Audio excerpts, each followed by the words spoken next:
Hey butterflies, welcome back to the Mental Health Comic Verse. Welcome if it's your first time here. Thank you so much for tuning in. So, today I'm going to be going over the lessons from Daredevil's Guardian Devil. I actually sought this comic out because of Mysterio and I wanted to speak on illusions.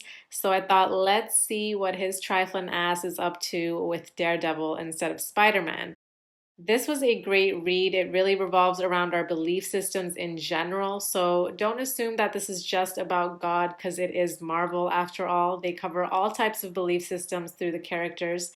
So the revolving message here is about how avoiding our shame of the past and consequences can easily be used against us if we're not certain with ourselves, moving from fear instead of love. So, if you're a Daredevil fan, then you know that he is Christian. So, there's a lot revolving around his faith. But I didn't expect it to be so intense in this storyline. So, I firstly want to say that I have nothing against anyone and their beliefs, whether you're religious, spiritual, agnostic, atheist, whatever. I'm spiritual. I do believe there is truth in every religion and a lesson in every story, but I don't believe in religion itself. So take this as my disclaimer that I'm not here to argue your beliefs or push mine on anyone. I feel like the more breakdowns I do on these comics, the more the highly religious people are going to start hating on Marvel and DC because they address quite a bit, whether subtle or blatantly, but they are fair in taking a look at all sides of the coin. The religious aspects lead into the climax of the illusions that Mysterio is playing off of, so stay with me if you're not into these topics because it all connects. I will be skipping through certain parts and just focusing on the messages. With that being said, let's get into it.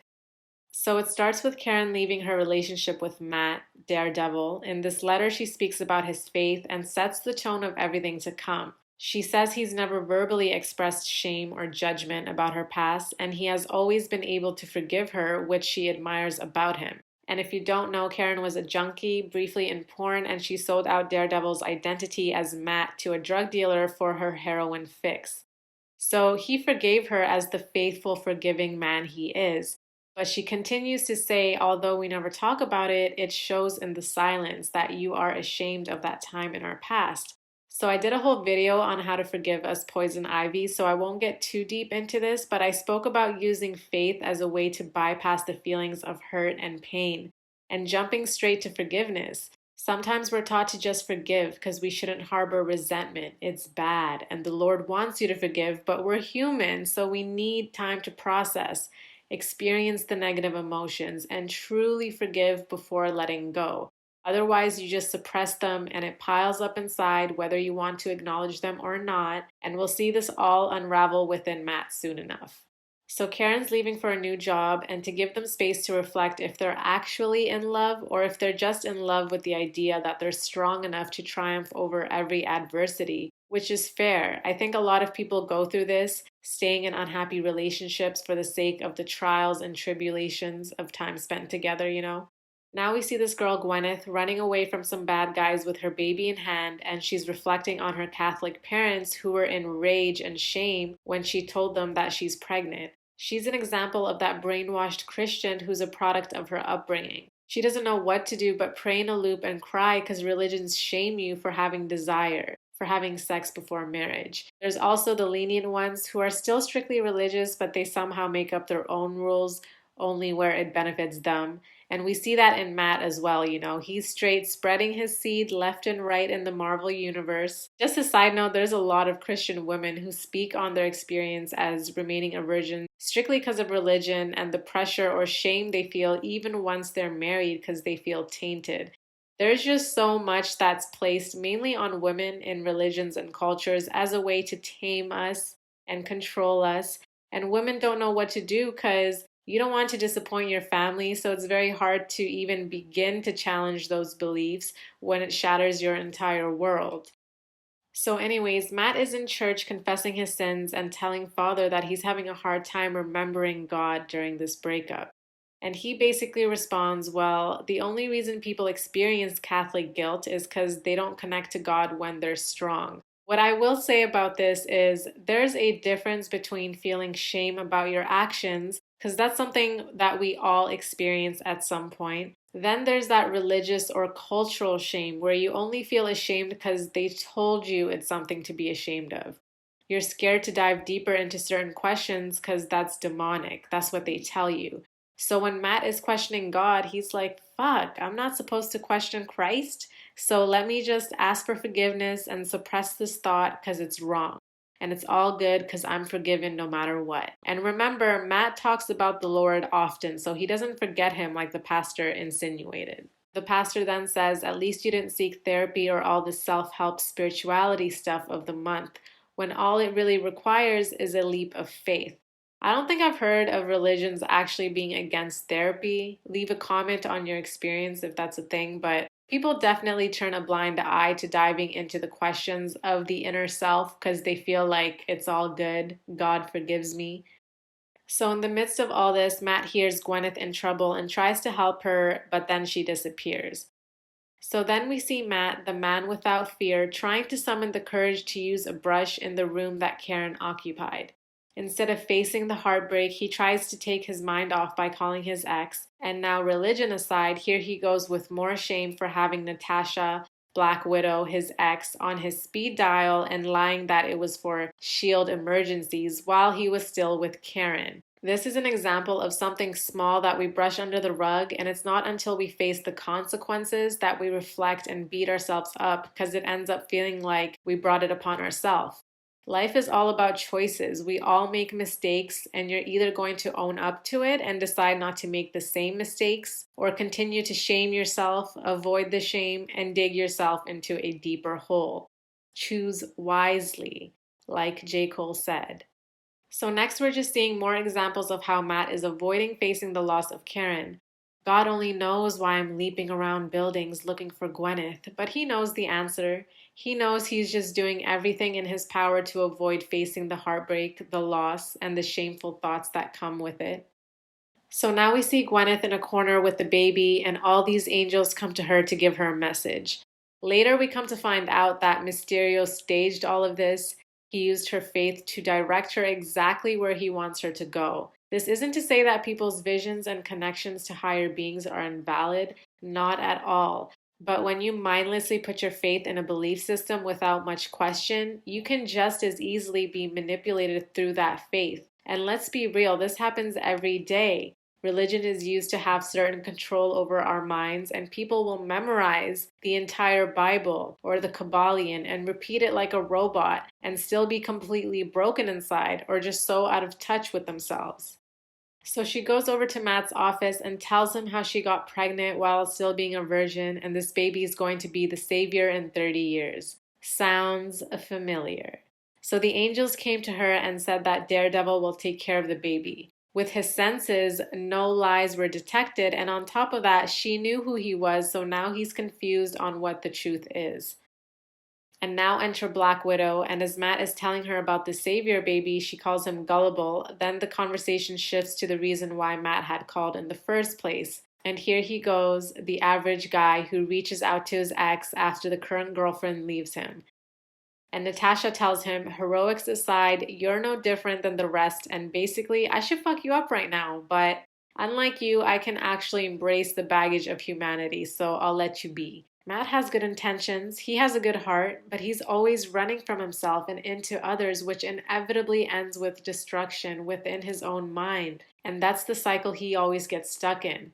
Anyways, this ends with Matt leaving the baby with Natasha. So next, a random man named Mr. McCabe's comes into Matt's office and tells him the baby is going to end the world. And on top of that, he also knows Matt is Daredevil. So at this point, he's just losing it because everyone seems to know who he is.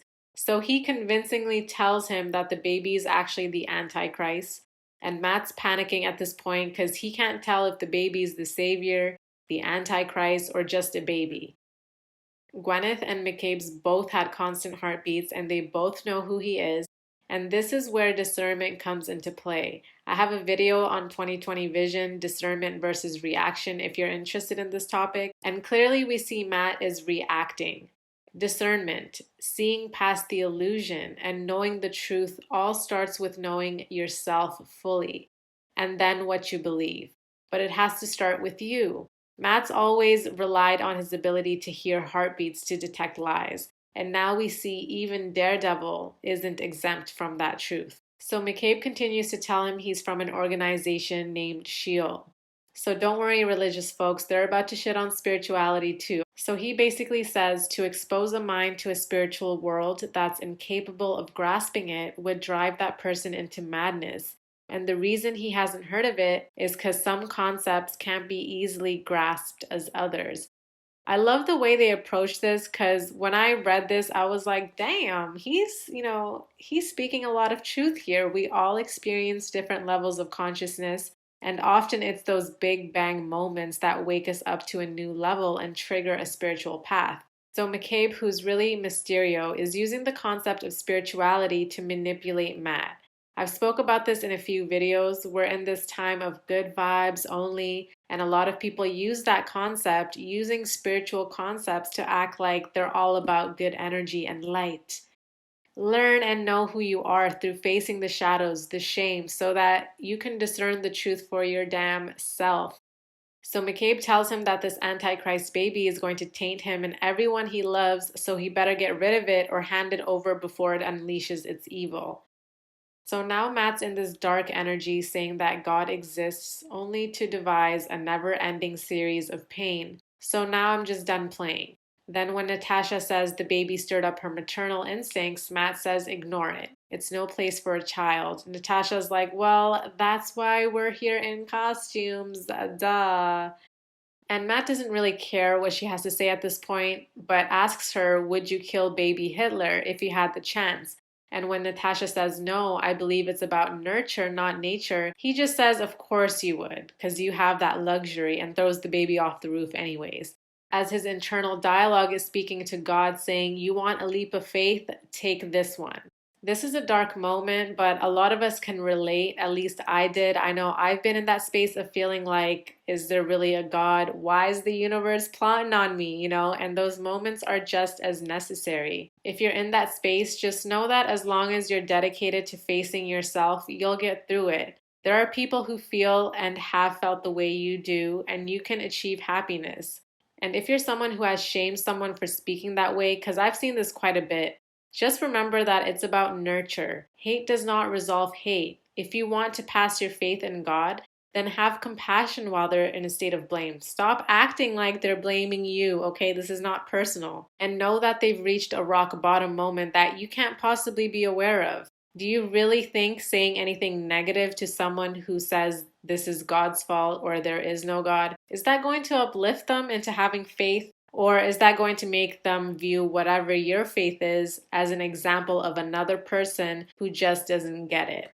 So Natasha ends up saving the baby, and Matt tells her it's because he's the Antichrist. And she, of course, busts out laughing and says he's really losing his mind. And on top of that, the baby is a girl, not a boy. So she flies off with the baby as he's not fit to guard anything right now. And now Matt's back to debating his senses, asking what the hell am I doing, and admitting he's lost his mind and he needs to look into who this Shield organization is. So throughout the storyline, Matt's friend Foggy is dealing with this case from a lady named Lydia, and they end up hooking up. And now we find out that she turned into a literal demon, jumped out the damn window, and died in her human body. So now Foggy's under arrest. And Foggy's having a mental breakdown because he does have a girlfriend named Liz, and the guilt is eating him up on how he's going to tell her and how this is God punishing him for cheating. Then we have Karen coming back crying to Matt, saying she thought her past was behind her and she thought she made it out alive, only to now find out that she has AIDS. Then McCabe makes a visit to Karen while Matt isn't home, and he tells her that the baby is the reason why bad things are happening, including her AIDS, even though it has been years since that part of her life. So the child is used to physically represent fears, and we see that here when he says, you almost walked away from the darker aspects of your life without a scratch. But the child has a way of affecting people. Its evil corrupts the lives of those it touches. It finds the person's weaknesses, past or present, and draws from it consequences that never previously manifested. All this is code for is the shit you don't deal with can easily be used against you to bite you in your own ass. The things you don't want to talk about, that you suppress, that you laugh off, the things you continue to carry any guilt or shame for. They're using a baby here to say it's the Antichrist in order to strike fear of consequences, which may sound crazy in our society, but let's replace that baby with something real, like the fear of war, fear of the end of the world, fear of no common sense, the lack of common sense, lack of humanity, feeling disconnected, feeling pointless, and feeling hopeless. All the injustice that's shown to us so much that we're just used to it and kind of desensitized at this point. Because yes, individually we are powerful and together more so. But without people who we connect with on a soul level, we dim our power because we don't even see the point in trying. We're so busy focused on who to cancel next and what to be outraged on that we forget to feed the love part that's going to add to this collective energy. The simple aspect of law of attraction says like attracts like. Vibes to vibes, right? So why would we come online to collectively be outraged without the intention of a solution? And I'm not saying it's bad to express your opinions because I get caught up with tweeting a thing here or two every now and then, but let's be real, most people will be outraged or extremely sad. But how many of us sit and reflect what emotions that situation is actually triggering and why? How many of us reflect what can I do as a person to be part of the solution? And I'm not just talking about donations here. Reflecting on news that you have an intense reaction to is a form of shadow work, in my opinion, so that's not a bad thing. But that's not what most of us do. One example of that Antichrist in real life right now is the anger, the injustice, the sadness, and the shock you feel when you look at the news. So by default, you add to that collective destructive energy, attracting more of the same. And this is why it's important to get to know our subconscious, the monsters, the shadows, the little kid inside, because it all happens mentally.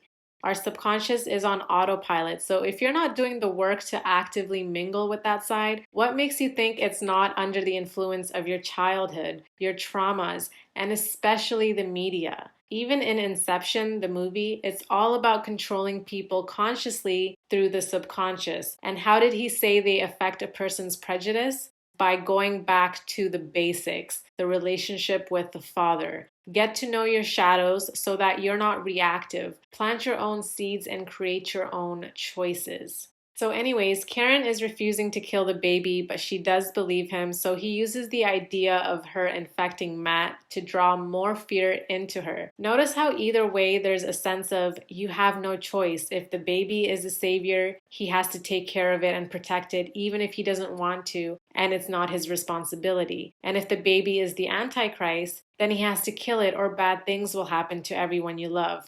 That's the illusion of everyday life. If you say this or agree with that, then you're bad. This is why self-love and knowing yourself is important. Stand in your power and what works for you.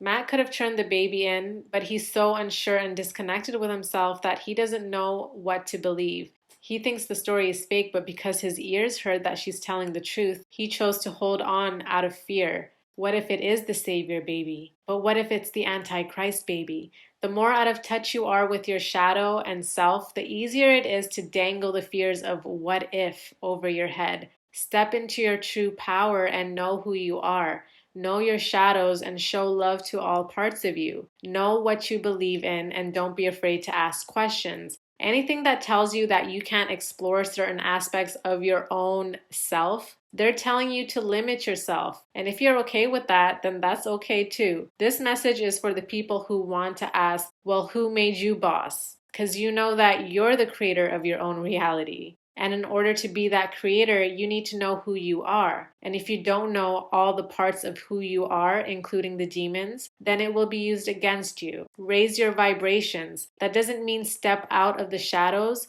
It means step through the shadows. Use the dark, chaotic energy to fuel your creation and passion. So next, Daredevil was set up by two guys and captured by this guy named Ball, who keeps him in this high-frequency room, but he eventually escapes and Natasha saves him, and now she's back to arguing with him over killing the baby. And the entire time he's thinking to himself, can I even trust her? What if she's in on it? Nothing bad has happened to her while she's been with the baby. She's never been faithful and now she's hooking up with Tony. And he calls it the curse of the Murdoch men. We hang our hearts on the wrong women, often with poor results, he says. So again, back to the basics, relationship to the father. On some level, Matt recognizes the pattern with him and his father, but he never dives deeper into that, and that's his answer. The answer and the cure to the questions that we have are in our subconscious waiting to be explored. But if it were that easy, we'd all be doing it. Because it can be a dark and lonely path through that door. But just know that there's empowerment through that. There's nothing about exploring your own thoughts and shadows that should cause fear. Because fear itself is inevitable. Okay, we encounter fear on every level that we progress to in various ways. Facing your fears is what sets you apart from the rest and it shoots you to the next level. So Matt goes on to say, betrayal is a woman. They birthed it in the garden and passed it down from generation to generation, basically regurgitating things his father has said, right? I look back at my life and it's littered with the lies women have told me, lies that have blackened my soul. He then takes Natasha down and says, look at her. No wonder she couldn't lead the Avengers. So the truth comes out. This is an example of suppressed thoughts being used against yourself. How can he trust to judge the truth when deep down he has rooted issues of women lying to him? How can he ever trust any woman when they've all fucked him over? So he ends up coming to some sense while jumping off with the baby again, and he ends up at church where he sees his mother after 30 years. And in this conversation, Matt reminds his mother that his dad was left with a kid once, in which she responds, you want answers to questions I haven't allowed myself to think about in almost 30 years? And she says she freed her guilt through God long ago. So, fuck real life consequences and facing my own thoughts, because God got me. I don't have to think and forgive for myself because God loves me and forgives me. But do you love and forgive yourself?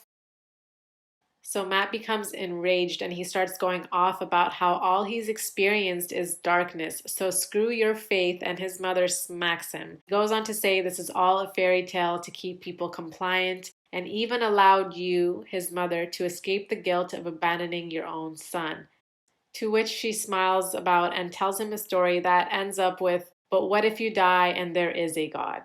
So again, a fear based off what if. And a lot of people get attached to religion just in case. Because what if there is a God? What if there is the devil? What if? And because the storytelling plays to Matt's childhood subconscious, Matt says he's a child again. So Karen comes in trying to convince Matt to kill the baby too, and Matt ends up screaming at her to take responsibility for her consequences. The reason why she has AIDS is because of her junkie past and carelessness, not because of a damn baby. And Karen runs out with this harsh truth. So now Mysterio is hiring Bullseye to bring Daredevil back alive, and Bullseye is reading The Catcher in the Rye in his hand. And I just had to look up the storyline because I haven't read the book. So I want to read you guys this brief summary because this is exactly what they're using as a blueprint to drive Matt insane. The Catcher in the Rye is the story of Holden attempting to connect with other people and failing to do so, which causes him to dread maturity and cling to his idealized view of childhood. Most of the book recounts Holden's quest for connection, following him through dozens of encounters, large and small, with cab drivers, nuns, tourists, pimps, former classmates, and many others. Because he has little sense of his effect on others and refuses to conform to societal norms, he fails in every attempt and adopts a self-protective veneer of disgust with the world. He is quick to dismiss both individuals and the adult world in general as phony. But his encounters with others don't generally fall apart because he rejects or pushes away the other person. Instead, they fall apart because he behaves immaturely, indulging in outlandish or obnoxious behavior or making inappropriate choices until other people become angry with him. Ultimately, his refusal to grow up and enter the adult world is doomed to failure, which results in his complete breakdown. So anyways, Daredevil has a flashback story of his father telling him scary stories about mystics, someone who uses black magic and travels to other dimensions. And now here he is getting help from a mystic, Doctor Strange. The character of Doctor Strange is the closest resemblance I think there is to people and spirituality. They speak about Doctor Strange in the same way they would about someone who uses tarot or other divination tools that's seen as demonic. So Strange says that the ring is nothing but laced with drugs that activates when someone suggests that the child is innocent. And when Strange suggests to bring the baby for a closer look, Matt starts questioning him. And this is why they show us the stories from his father, because it's that seed planted in him from such a young age that now comes back around to say that Strange practices black arts, so he just wants to raise that demon seed. So Strange removes the toxins with some incantations, and suddenly Matt calms down and feels clear again. Meanwhile, Karen is somewhere having revelations about how it's time to have strength instead of always falling into Matt's arms. So she goes to him to help him protect the baby from Bullseye, and Bullseye ends up killing Karen. Of course, this results with some rock bottom moments for Matt. Here he's contemplating suicide and tells himself to put down the gun while having flashback moments with Karen. He's destroying the room and basically having a mental breakdown, but it ends with the conversation of Karen saying, "Make sure there's sanity for our child to grow up in no matter what." And this brings him back into fight mode. So we see how it's all just a process, right? It's necessary, the breakdown moments. People really love Daredevil and Punisher, especially in comics, because they're not nearly as dark on screen, but that's why they're so lovable, because they have some of the darkest script about human experiences. And they're relatable because they're not the bad guys either. They're just the good guys who don't know how to turn it around. And Matt is always lost in the cycle of who am I? Because he never goes deeper than that question. And that doesn't have to be you. So Daredevil goes looking for McCabe's, and you can tell his entire demeanor on the situation. His confidence has changed, it has shifted. He's going through all these trials and climbing through seemingly dead souls calling out for help, including Karen. And as he pulls out from that situation, Ball is there, who's the one who kidnapped Daredevil and kept him hostage with unbearable frequency earlier. Now here he is again claiming to be Matt's guardian angel in his fight with McCabe's. Matt sees through the bullshit in the midst of Ball trying to lead him, and he hits him in his solar plexus, which is the chakra of power and individuality. This was definitely symbolic to Matt regaining his power and clarity by standing in his belief instead of being deceived by what's being said to him. And he now realizes that he was fighting someone in a costume. So finally, Daredevil comes face to face with Mysterio. And Mysterio is someone who calls himself the man of smoke and mirrors, which is just code for illusions and bullshit. Mysterio represents the person who uses knowledge to talk the talk, but they can't walk the walk. They just use illusions and act like they know what they're doing and creating this false sense of power with a god complex. He basically aspires to be Doctor Strange, but because he can't discover his own magic, he creates illusions and uses the same information to act like he has the power, but without the smoke and mirrors, without the dark, without the illusions, he's nothing. So Mysterio is leading Daredevil to the baby and making him listen to his sob story as a special effects creator in movies, who then took his illusions to the people directly in the streets, only to be defeated by Spider-Man and others. So basically he's butthurt that he's never got the recognition that he feels like he deserves. He reveals that he has a brain tumor and lung cancer because of the poisonous latex used to mask himself and the chemicals used for smoke in all his little trickery. So he was declared sane and no longer a threat because of his condition, and that's why he was released. So basically, he's been masking as McCabe's and convincing everyone that their consequences from their past and present is going to catch up to them because it's a direct reflection of the consequences that he himself is running away from. He decided to create a life of illusions to mess with people, and now he's about to die because of all the chemicals he put in himself. And the chemicals itself can be symbolic to the metaphorical poison in directing your energy to another's downfall or in creating illusions instead of being authentic and standing in your solar plexus power, okay?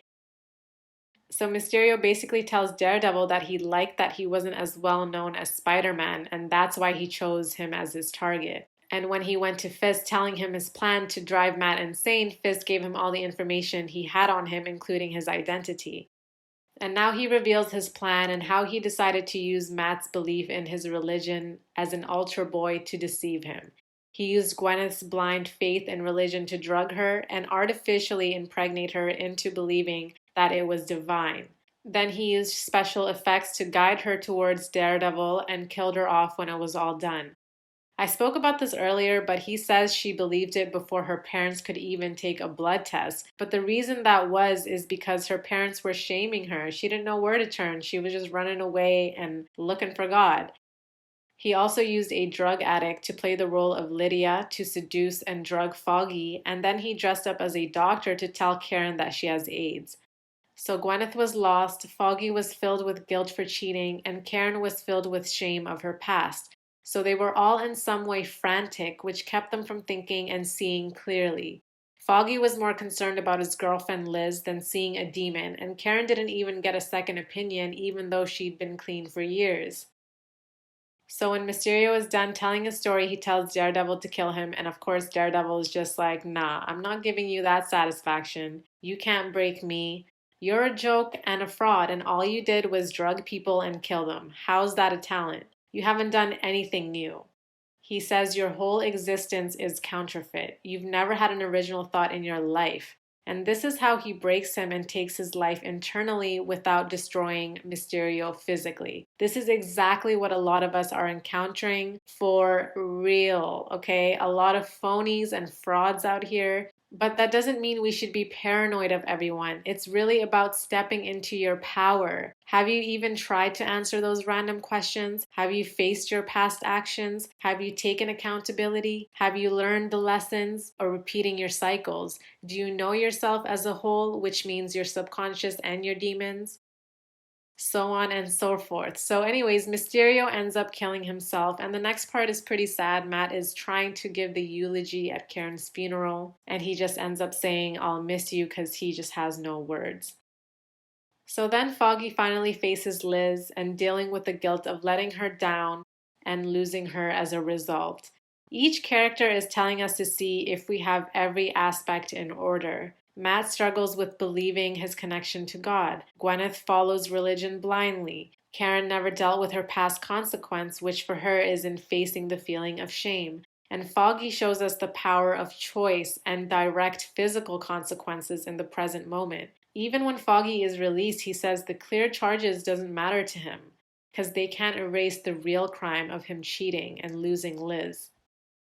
So now Daredevil is having a moment with Spider-Man and they're talking about what happened with Mysterio and about losing loved ones on the job. And he makes an interesting point in saying that no one is innocent, especially them because they're just bandages for all this death and injustice. So he's having a what's the point of this positive outlook when people die regardless outlook. And Spider-Man's like, well, you saved that baby, so think about that. This is another question a lot of us come to. What's the point? Can one person really make a difference? And I am here to tell you that's all fucking up to you. We all have fears, we all have questions, we all have choices, and we all have consequences. Matt then meets Natasha to explain why he was acting crazy and attacking her while he was drugged by that ring. And she makes a great point in saying the drug was only playing off his emotions that were already there to begin with. And she goes through his track record of his mother abandoning him and all his relationships that ended with heartbreak or betrayal. She recommends he does some soul searching before looking for another relationship. This is the advice that everyone hears, but not many of us take, right? Heal yourself, pour into yourself, and discover yourself so that way you're not attracting crazy women. Just like how they say good girls like assholes, it goes both ways. Let's not act like girls aren't toxic and the roles don't reverse. Matt is constantly in the lowest vibration. So by default, he is attracted to people on the same frequency who's going to reflect that to him. Daredevil's the hero who has super hearing abilities and escapes trap rooms by listening to frequency. But the irony is he can't even figure out his own vibrational frequency and how to align that with other people. And Natasha comes through with a nice message that I think a lot of you guys can resonate with. She says, you deserve to be loved and content and fulfilled in your personal life because your life as Daredevil will never offer you purchase from the storm. You need a place to hang your heart at the end of the day. You need peace. And you can easily replace Daredevil with any career. Because a lot of guys get caught up with needing to be someone, to become something, get that money. And that's okay. That's all fine and dandy. Okay, the material world is important to us as well, right? But it's also okay to slow your roll and make time to reflect, to heal, and know that you are still perfect where you are. It's that like weird contradiction of no one is perfect, but also knowing that you are perfect where you are at because you are meant to be where you are at right now. Be yourself and stand in that power, and that's when you will attract someone on that frequency as well. Matt initially feels resentment towards the baby, but he ends up maintaining his faith and hope through saving the baby. And we see this not only through his smiling, but his general change in attitude, and that he's seeing the situation as a lesson instead. So, anyways, you guys, I hope this story encourages you to reflect on your fears, your consequences, and everyday choices. Leave a comment if you'd like any specific comics explained, and I'll see you guys next time. Stay flying free.